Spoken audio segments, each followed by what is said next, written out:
Foodbanks across Cornwall say they've seen a noticeable increase in the number of pensioners coming to them for help over recent months. They're linking it to the removal of winter fuel payments, with thousands of older people having less money for food because they're having to spend more on heating. Our political reporter Seb Noble has more.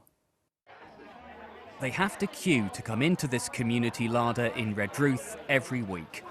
It supplies people with food and a warm space for a hot meal and drink. And bosses say that's increasingly pensioners who've lost their winter fuel payment. Just talking to people, knowing that that payment's been cut, it definitely has a knock-on effect on people's finances, and so they're having to find that extra bit of money to perhaps make ends meet in terms of feeding them or their family. So definitely, yeah.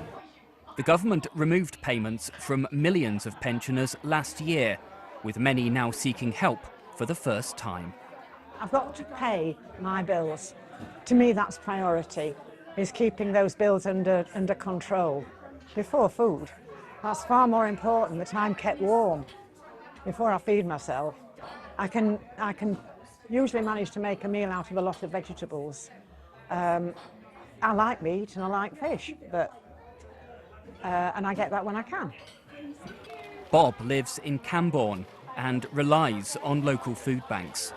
5 days a week I've got to get out somewhere to to keep warm and have food as well, Yeah, I don't know what I'd do. Well, I'd stay in bed all day if I didn't come here. I'd just wrap up and stay in bed, be quite honest with you.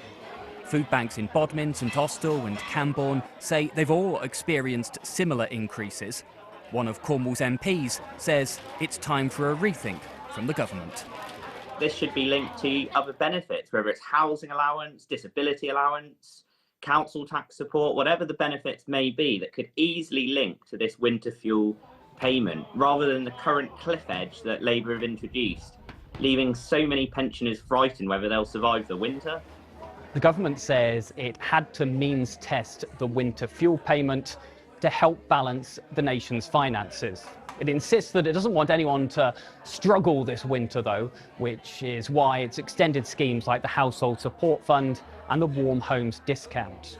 It also claims that pensioners will be better off over the coming years because of a rise in the state pension thanks to the triple lock.